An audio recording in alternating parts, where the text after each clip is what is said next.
घर खरीदना चाहिए कि रेंट करना चाहिए? घर खरीदना चाहिए या किराए पे रहना चाहिए? घर खरीदना चाहिए या रेंट पे रहना चाहिए? Rent versus buy. Rent versus buy has been a debate for the ages. You can hear this conversation on your phone, dinner table, hell, even during Grah Pravesh. So I thought we should finally put an end to this debate once and for all. Let's look at all the math that renters show by renting is superior to check if there is some truth to it, or does it make more sense to buy a house in the long term. So let's get into it.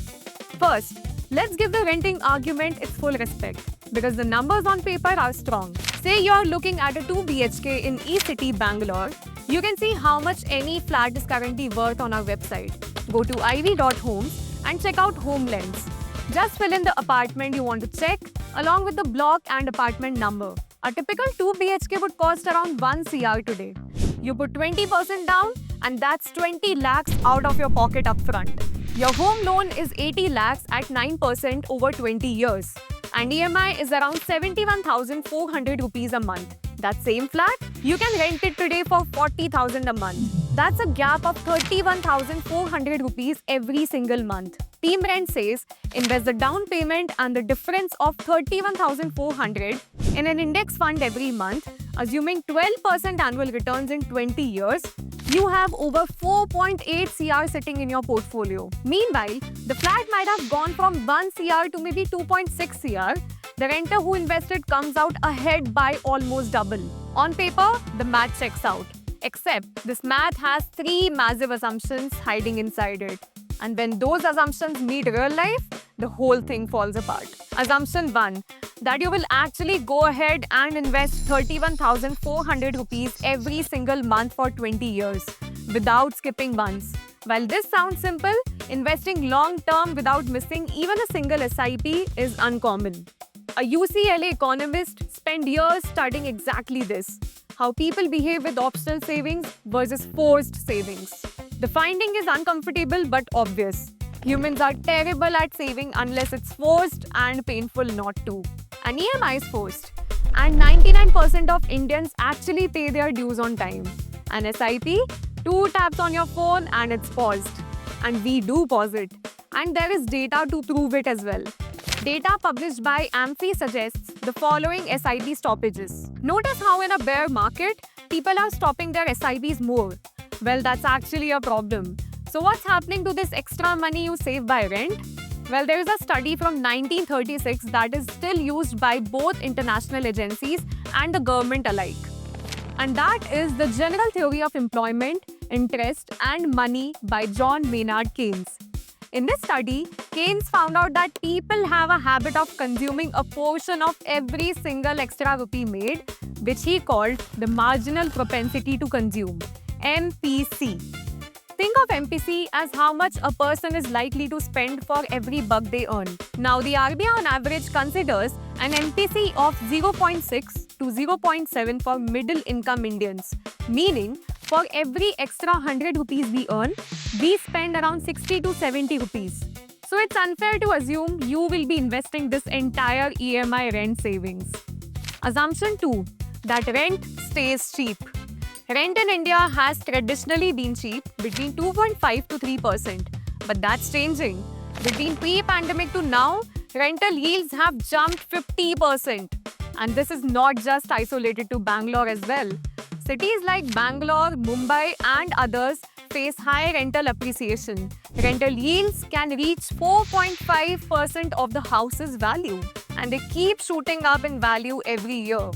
Your EMI, on the other hand, is fixed. While it can go up and down based on the RBI repo rate, it will not be increasing year after year like how rent does. So while that 40,000 rent feels comfortable right now, an 8% annual increase comes up to 74,000 in year 9. That's more than your EMI of 71,400 rupees.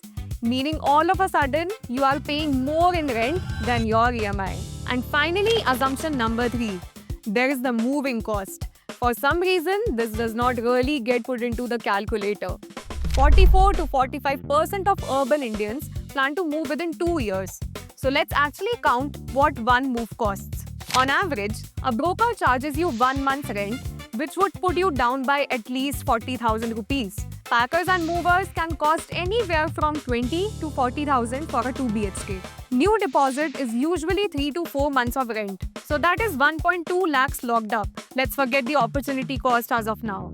And finally, some house owners charge you 1 month's worth of rent when you move out for repairs. That can put you down for another 40,000 rupees. Adding all of that together, it would be an additional 1 to 1.2 lakhs in spending for every 3 years. And over a 20 years of span, that's around 6 to 7 house relocations. And each time you move, the costs are only going to keep increasing. Considering an 8% inflation in all costs, that's another 20 to 25 lakhs gone in just moving costs. Not rent, not opportunity cost. Just the friction of not owning where you live. And that's before you count the intangibles, like when your landlord decides to sell the house with 60 days notice. The kid whose school you may have to change, the home office corner that your partner spent 3 months setting up. None of that shows up in a spreadsheet, but all of that is very real. The final assumption is tax benefits.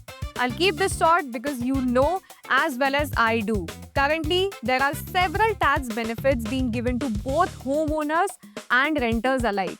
Salaried individuals are able to claim HRA benefits to reduce tax by showing their rent, while home buyers get to claim EMI payments as a tax deduction while filing their taxes.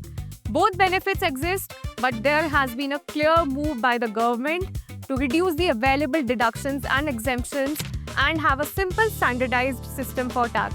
The new tax regime does not allow any benefits to either home buyers or renters. And in the long term, there will be a clear shift to the new tax regime. So buying or renting a house long term for tax benefits would be the wrong way to look at the problem. So, we have broken down the assumptions and understood several other factors that should influence your decision.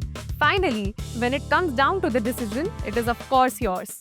If you're going to be consistent with your investments and do not mind shifting every 3 to 4 years, renting a house would definitely be a better decision. Otherwise, buying a house would serve you better as an increasing asset that you also get to enjoy on a daily basis.